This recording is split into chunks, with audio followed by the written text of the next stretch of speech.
এই শীতে সবাই কিন্তু এখন দেখছি ফ্রেন্ডদের সাথে রিলেটিভসদের সাথে বারবিকিউ করছে। শুধু একমাত্র আমি যে কিনা টমেটো কিউ করছি। Hello everyone, this is Shanta from daily diary of Shanta. যেহেতু এখন শীতকাল চলে এসেছে আর এই শীতের মধ্যে কিন্তু বারবিকিউ করার কিন্তু একটা ট্রেন্ড রয়েছে যেটা কিনা সবাই ফলো করে। সো আমিও কিন্তু তার ব্যতিক্রম নই। তো বারবিকিউ করার জন্য আমাদের আসলে লাগবে হচ্ছে অনেকগুলো কয়লার। সো আমি যেহেতু হচ্ছে কোয়ার্টারে থাকি, আশেপাশে এত গাছ আছে, কেন আমি শুধু শুধু টাকা খরচ করে আবার কয়লা কিনতে যাব। তাই আমি একটু বুদ্ধি করেই কি করেছি, গাছ নিয়ে এসেছি। এখন হচ্ছে গাছটাকে কাটার চেষ্টা করছি। নর্মালি হচ্ছে বারবিকিউ তো কয়লা দিয়ে করে, কিন্তু হচ্ছে আমি লার্কি দিয়েই হচ্ছে আজকে কয়লা তৈরি করে তারপরে হচ্ছে বারবিকিউ করব।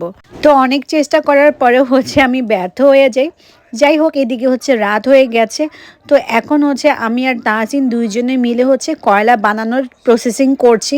তো আমরা অনেক জায়গা থেকে হচ্ছে লার্কি নিয়ে এসেছি। এখন দেখতেই পাচ্ছ কোয়ার্টারে সব আন্টিরাও হচ্ছে চলে এসেছে। তো আমরা হচ্ছে পুরো একটা লার্কি হচ্ছে দিয়ে ছোট ছোট করে কয়লা তৈরি করব। তো এই কাজে হচ্ছে আম্মু আবার আমাদেরকে হেল্প করছে। তবে এই শীতের মধ্যে হচ্ছে এরকম লার্কি দিয়ে হচ্ছে আগুন পোহানোটা কিন্তু অনেক বেশি ভালো লাগে। এই যে আম্মু আগুন পোহাচ্ছে, সাথে হচ্ছে পাশের বাসার আন্টিও চলে এসেছে আগুন দেখে। আমিও হচ্ছে আম্মুদের সাথে বসে বসে আগুন পোহাচ্ছি। মেইনলি হচ্ছে আমরা আগামীকাল হচ্ছে বারবিকিউ করব, বাট আজকে হচ্ছে কয়লা তৈরি করার জন্য হচ্ছে প্রসেসিং করায় আজকেই সব কিছু গুছিয়ে রাখছিলাম। তো এইদিকে যখন আগুন পোহাচ্ছি তখন মনে হলো কেননা হচ্ছে টমেটোটাকেও একটু বারবিকিউ করে নিই। এরকম হচ্ছে পুরা পুরা হচ্ছে টমেটোর ভর্তা খেতে কিন্তু অনেক বেশি মজা লাগে।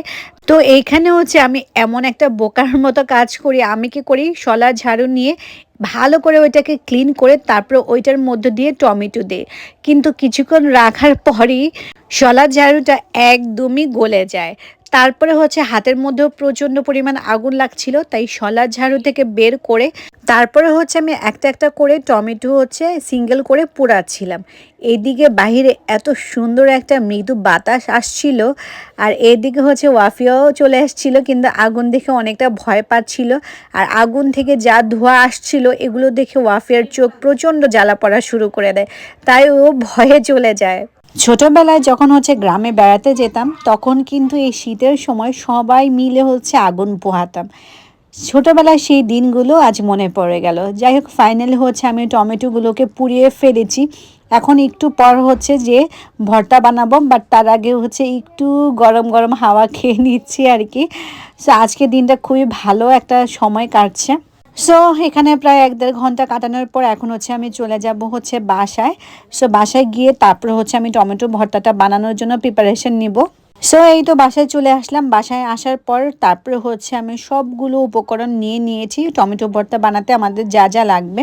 তো এইখানে হচ্ছে আমি পেঁয়াজ আর হচ্ছে ধনেপাতা হচ্ছে কেটে নিয়েছি, আর শুকনো মরিচ হচ্ছে আমি টেলে নিয়েছি। এখন সবার প্রথমে হচ্ছে আমি শুকনো মরিচটাকে গুঁড়ো করে নিচ্ছি আর কি। আর এই দিকে হচ্ছে আমার মেয়ের দুষ্টামি দেখো, সে যখনই হচ্ছে আমি কোনো ব্লগের জন্য হচ্ছে মানে আমার ক্যামেরাটা ওপেন করি না কেন, ও এত বেশি এক্সাইটেড হয়ে যায়। সব সময় হচ্ছে আমার ক্যামেরাতে ও আসতে চায়, কারণ ওর কাছে ভালো লাগে।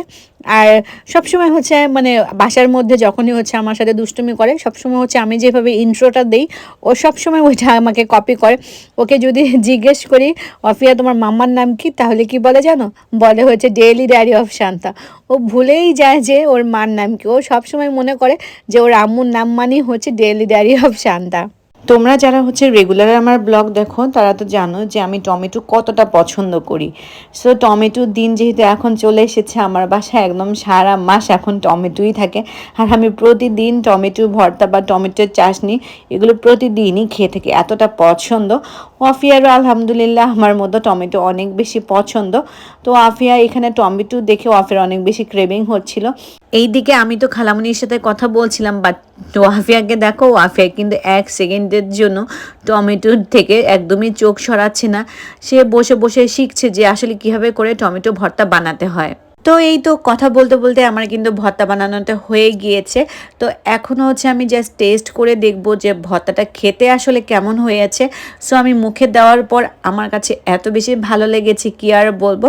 যেহেতু এটা আমি একদম পুড়িয়ে বানিয়েছি তাই একটা এক্সট্রা রকমের একটা টেস্ট চলে এসেছে, একটা স্মোকি একটা ফ্লেভার আসছে। যেহেতু ভর্তাটা আমি একটু পুড়িয়ে বানিয়েছি তাই হচ্ছে ভিতরের যে টমেটোর পানিটা রয়েছে সেটা রয়েই গিয়েছে। তো এটা যদি আমি আবার হচ্ছে চুলায় বানাতাম তাহলে হচ্ছে পানিটা শুকিয়ে ফেলতে পারতাম। সো এখন হচ্ছে আমি ঝটপট করে হচ্ছে গরম গরম ভাত নিয়ে এসেছি, সাথে একটা ডিম ভাজি করে নিয়ে এসেছি। ভাত থেকে কিন্তু অলরেডি ধোঁয়া উঠছে, তোমরা দেখতেই পারছো। এখন হচ্ছে গরম গরম ভাতের সাথে হচ্ছে আমি এই টমেটো ভর্তা দিয়ে খাবো, কারণ যে কোনো ধরনের ভর্তাই হোক না কেন গরম গরম ভাতের সাথে খেতে কিন্তু খুব দুর্দান্ত লাগে। তো এখন হচ্ছে আমি যেহেতু খাচ্ছি সাথে সাথে আমার ভাইকেও খাইয়ে দিচ্ছি, ওর থেকে হচ্ছে আমরা রিভিউ নিব যে আসলে ভর্তাটা কেমন হয়েছে। তোর এক্সপ্রেশন দেখেই কিন্তু বুঝতে পারছো যে ভর্তাটা আসলেই অনেক মজা হয়েছে। যাই হোক, খেতে খেতে আজকের ব্লগটা শেষ করব। নেক্সট ব্লগে আবার দেখা হবে। টিল দেন, আল্লাহ হাফেজ।